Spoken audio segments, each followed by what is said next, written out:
welcome to another exciting episode of the Stash Report from the Stash Project. Today is the 9th of September, 2016, and we actually have a little bit of a show for you here. Would have been kind of smaller, but we've gotten a bunch more teaser shots from various things out of Japan that will be, fully revealed and put in their glory, as it were, at the upcoming All Japan Hobby Show at the end of this month, as there were only about 3 kit releases this week. And only 1 kit announcement. So, trying to think of anything that's going on other than that. Waiting on, of course, much kit releases. There will not be a whole lot, domestically speaking. There's about 5 kits or so. Only 1 from Revell. On the decal side of things, it's a slow month, as it were. Studio 27's main focus this month is doing a carbon fiber decal set for the BMAX McLaren MP42, the 120th scale F1 car, and they're also doing further decals, because they did a couple of decals at the very end of the month last month that ran towards the beginning of this month, and then their decals for this month are all due to go on the freshly reissued, because we're going to talk about it here in a second, Hasegawa Porsche 962C Group C race car. So that seems to be where they're focusing on, which is kind of interesting, because there are probably 8 or 9 liveries for that kit, or the Tamiya 962C, depending on which they're designed to fit, because I haven't really gone and looked through them all, that already exist, and they've created 4 more with the upcoming reissues of those 962Cs coming through the fall. So the ones that they just did that are already out there are a Jägermeister livery, which is always cool. We can't have too many orange race cars, depending on your collection there. Of course, there's the Tamiya 934. Of course, Revell of Germany will be doing a brand new full detail kit of that Porsche 934 this fall sometime. We'll probably end up here in North America sometime around Christmas. There's the Alfa Romeo DTM car that's a Jägermeister. Revell of Germany, of course, has that Jägermeister van. So there's a variety of orange model kits out there, and this will allow you to turn that 962C into that. And they also did one of the Rothmans livery, the evil tobacco sponsorship, that ran the 1,000 kilometers of Spa. The 2 sets of decals that are coming out this month will be the Leighton House livery and the Adavan livery, or Advan, there's not a second A there, Advan livery that ran the it's a Japanese racing series, and the abbreviation of which is completely lost in my mind right now. So, as I sit here and type in the background discreetly, the 1 kit announcement that we have that's new that we didn't have last week is Tamiya will be rerunning their Toyota Land Cruiser VX80 kit. That is the factory stock version, not the sports option version. That is probably the more preferable one. It's an interesting choice, I guess. I know that they don't really think this way, but as far as I'm concerned, there's that upcoming trailer from Oshima that's will be coming out, also theoretically speaking around Christmas, and that will be a suitable towing vehicle, assuming that Oshima does not reissue their Range Rover kit. That is a small fortune when you go to find that on eBay. A friend of mine bought one for about $40 a few weeks ago, and that's probably the cheapest I've seen one in a year or so. Usually they're on the other side, $80. So obviously we had to pause the video there for a second while I went and looked up the abbreviation, because it was driving me up a wall and I couldn't focus on what I was actually talking about. The series was called the All Japan Sports Prototype Championship Series. The 962C and its earlier sibling, the 956, and as well as all of the other Group C cars and whatnot that ran in that. And there's quite a bit of Tamiya kits from the series. I did a little digging there, and it's quite interesting. It's not interesting enough for me to go out and start buying model kits of it and starting a Group C collection or or a JSPC collection by any stretch of the imagination, but it's still interesting reading nonetheless. So anyway, so those decals for Leighton House, and again the Advan car, and the Advan Kenwood car is what actually won that series 3 years in a row. So famous racing decals there, which is a little bit of a change from some things that Studio 27 has done in the past. We were just discussing some decals that I got here recently. M&S Hobbies, which is based out in Arizona, had a sale on some decals, and I'm a sucker for cheap decals. Obviously, I'm a sucker for decals and race cars in general, but cheap ones especially. And they did a number of sets of decals for the Lamborghini Murcielago RGT and RSV. The RSV is the actual kit that Oshima did. The RGT is a little bit earlier version, but otherwise it's really not that different. I'm not sure if I'd really even go into making the conversion things that are necessary to turn it backwards, as the two kits are, the kit and the actual car themselves are pretty much the same. The only difference is the engine cover, and that seems like it could be easily fixed with some like strip styrene rather than making a whole new engine cover for it. There'd be some engine differences in the displacement and stuff like that, but externally the engine doesn't look any different. So, but those decals, and we're going to go over those in a separate video that'll probably be out sometime over the weekend. It's an acquisition video, and we'll talk more in depth about what odd choices they made in making decals for that car. And I understand, the car was only run by so many people. The RGTs, they only made 9 of, period, so there was only a few of them around in the first place. But be that as it may, hopefully you'll be as amused as we were last night discussing it. So on the front of teaser photos and whatnot, Oshima has put out several things this week for upcoming kits. And they start here with this. This is the Lamborghini Diablo GT. This is the street version, of course, 2017 in the spring sometime. Or summer, depending on how long everything takes to come out. We'll get the GTR, which is the race version of this car as well, which will require quite a bit of differences between the two. A lot of people think it's just slapping a bigger wing on the back, but there's quite a few other variances as well. But this kit, as you can see, is in its first round test shot phases. It looks like they've actually got the thing, tooled up now, as opposed to just being some rapid prototyping like it's been shown in the past. Some people were complaining, I guess, about the dashboard shape and things like that. Keep in mind it's, again, early tooling stages, and this is also more or less a race car that had license plates for all intents and purposes. Doesn't look like you're getting a whole engine here. There's a transmission, a half shaft and an actual transmission, shaft up to the gearbox, rather than there not being one at all in the Countach and the Aventador kits that just have sort of a top of an engine sitting in a tub. Some people were griping about the fact that, why do we have to make doors open?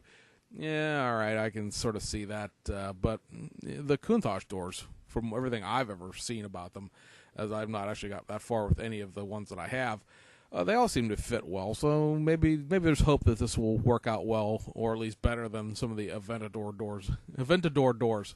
Say that 3 times fast.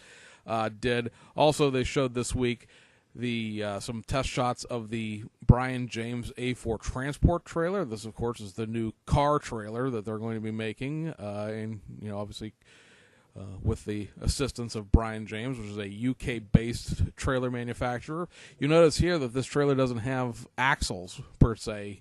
The wheels are attached to effectively torsion bar suspension. So this is stealing technology from the Volkswagen Beetle, for lack of a better term. But that's kind of interesting that it doesn't have an actual solid metal axle going across, which should, in theory, keep you from blowing axle shafts out in the real thing. I like the way this is tooled up. Just looking at these test shots, the deck and whatnot, as you can see here and here is molded through. So you don't have to try to pick all those holes open, nor are you given that, oh well, that's it's real open in real life, but we can't do that tooling, blah blah blah. I also like here you see in the bottom of this the ramp is in and the top of it's out, so these ramps do actually slide up.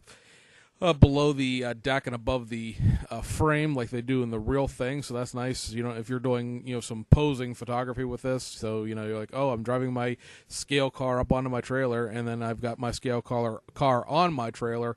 You don't have to sort of just take the ramps off and throw them off to the side someplace. These will actually slide up into the trailer like the actual prototypical trailer does.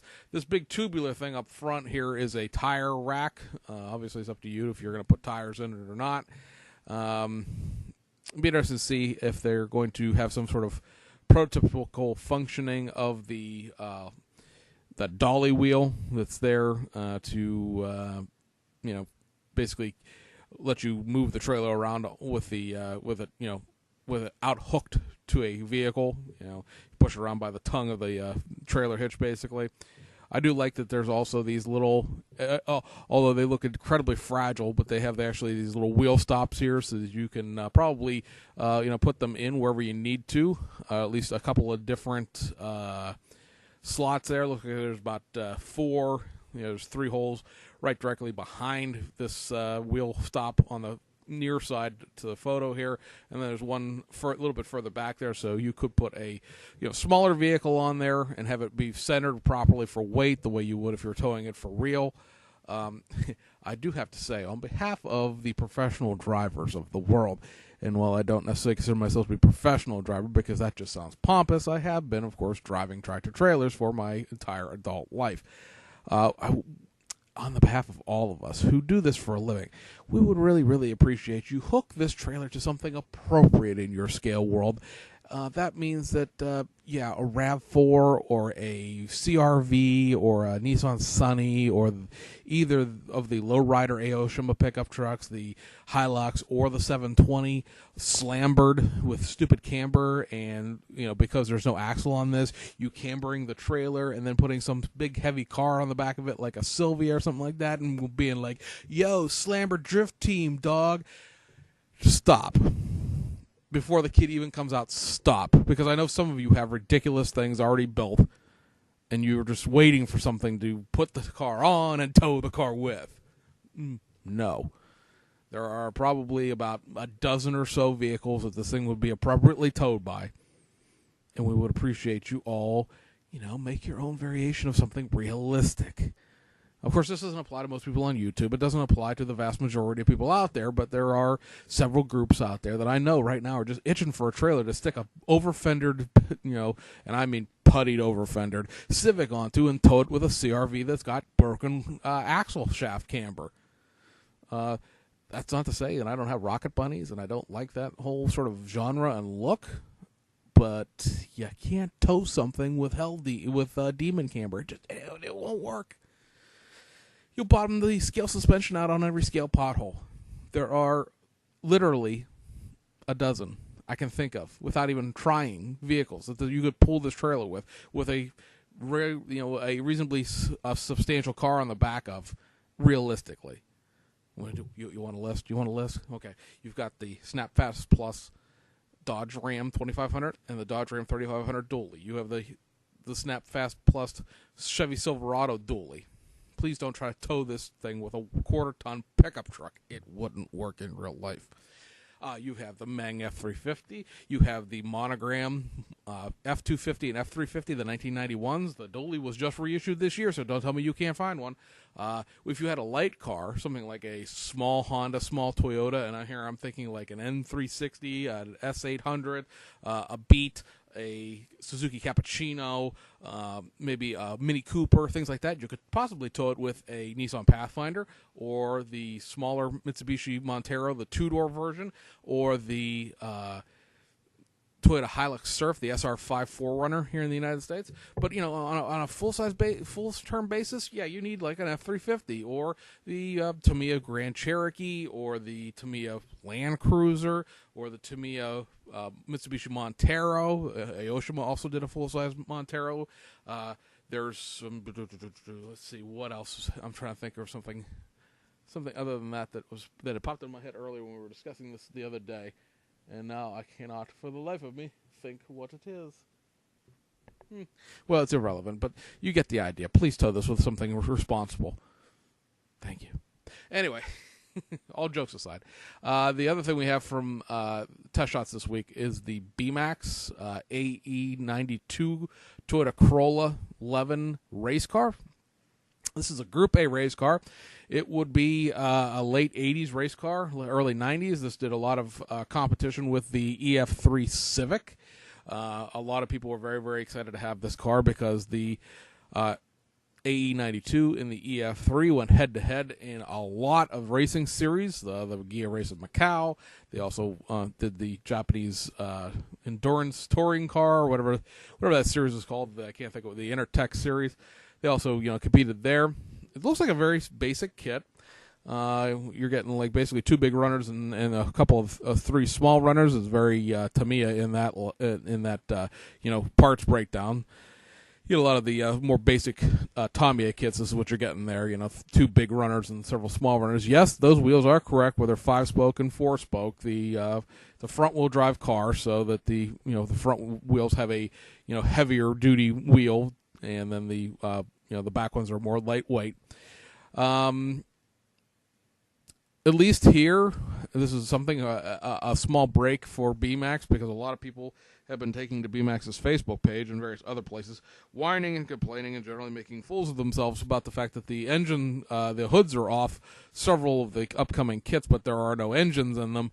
Of course, the hood's being off for tooling variation reasons rather than, we want to put an engine in here in the aftermarket. But at least this one's got a solid hood, so we don't have to hear about that.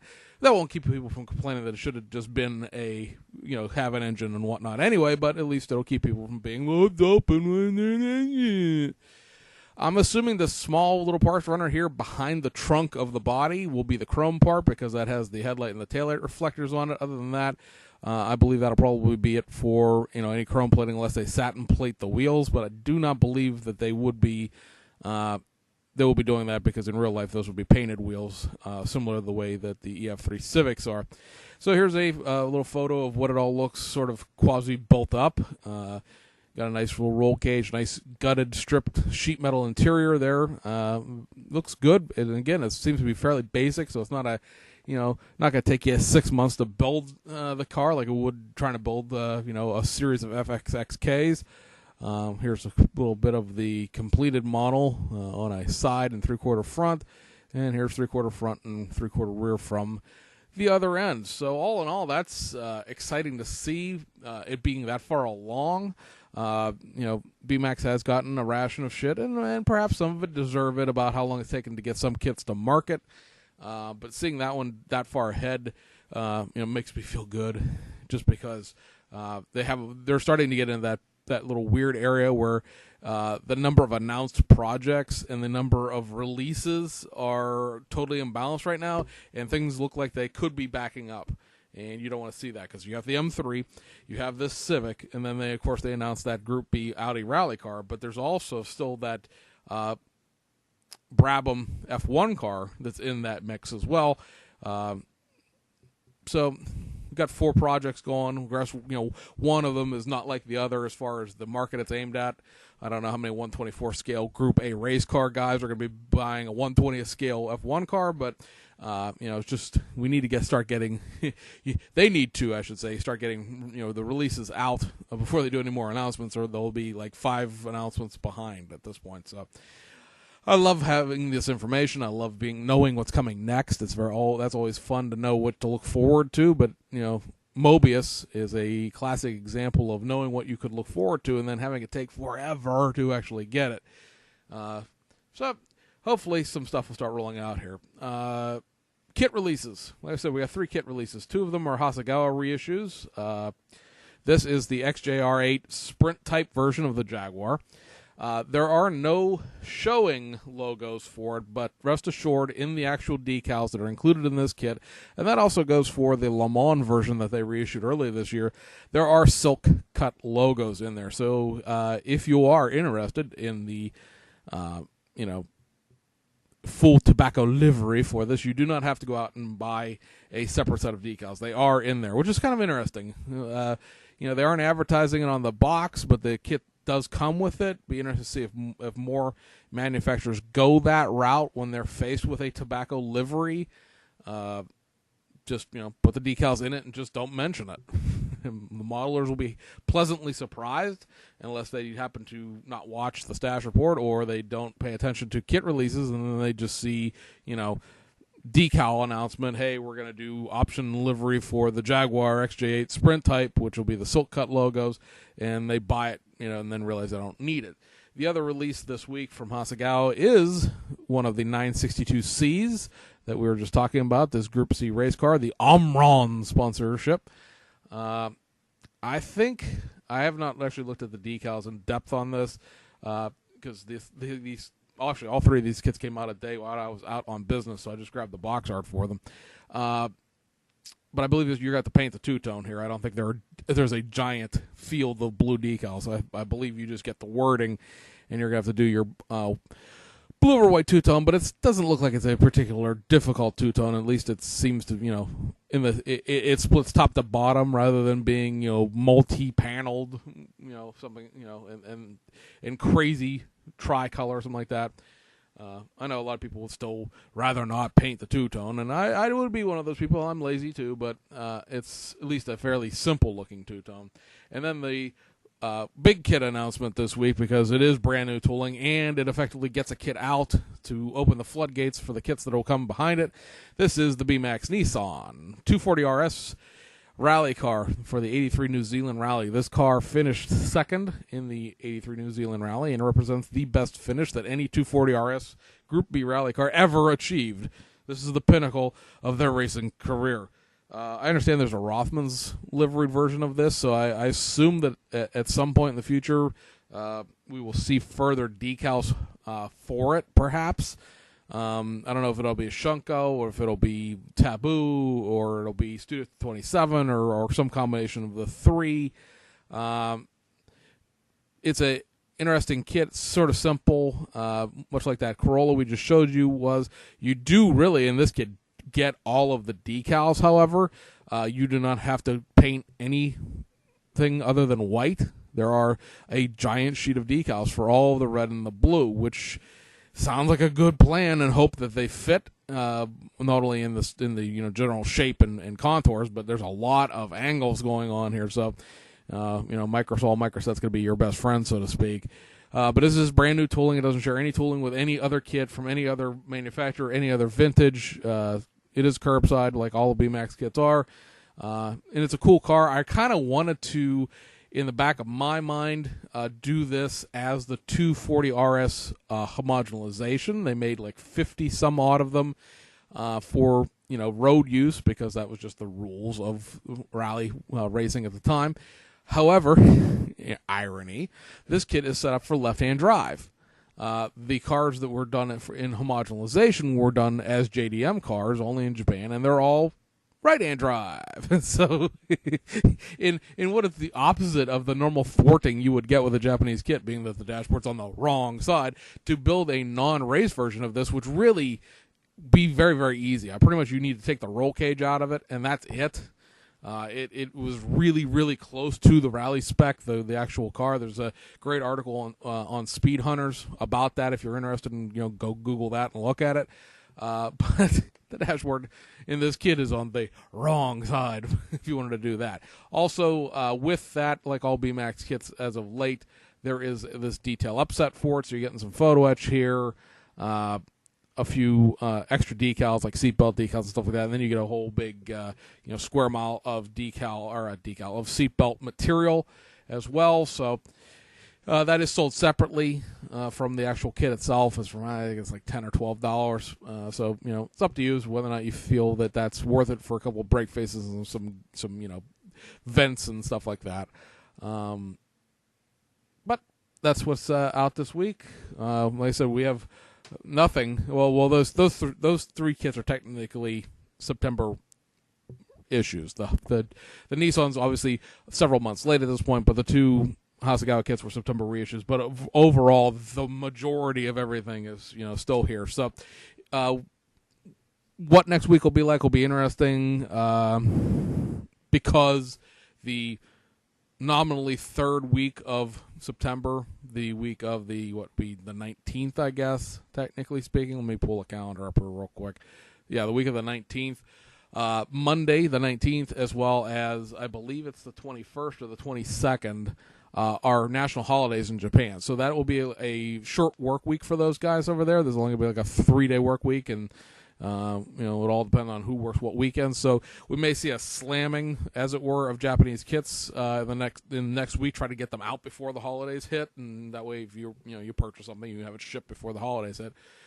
Or it'll be really, really, really busy in that last week of September. One of the two. So it'll be interesting to see how things fall. Of course, with only one Revell kit, we know that that'll come out that week of the 19th. And the round 2 kits, they may start coming in next week or the week after. From what I understand, the glue kit of the 2016 Camaro has been distributed, so maybe that might be out this week. Depends on, distribution channels and all that kind of stuff. So we shall see. That is pretty much the one kit this month I'm looking forward to, is that full glue kit of the 16 Camaro. The C7R could possibly interest me in the sense that Callaway is running a GT3 version of that car. Obviously, the kit that's being sold to you by Revell is set up as a GT Le Mans class. But from looking at the two, a real GT3 car and a real Le Mans car, it doesn't look like they're too far off just from general, splitters and ground effects and stuff like that. The back splitter may be the big difference. I can't find good rear shots of both of them. So there's a small decal manufacturer in Germany called Decal Doc. Does mostly sort of high-end Alps printing, if you will. It's not silk screen like Studio 27 and stuff. But he does a number of Germany-based German race series, because there's just German-based teams and German race series. At any rate, Callaway GT3 cars, so far, the Corvette's only been picked up by 3 teams that run the ADAC Masters GT series, which is, of course, the German-based GT3 series. He does 2 of the 3 liveries for the cars from last year, and they're really pretty cool looking. It would just be what differences are there beyond just basic sort of what I can see in pictures. I'm not sure it's a viable project or not. We'll see. Anyway, guys, hope you enjoyed it. Enjoy your weekends, and we'll see you guys on the other side.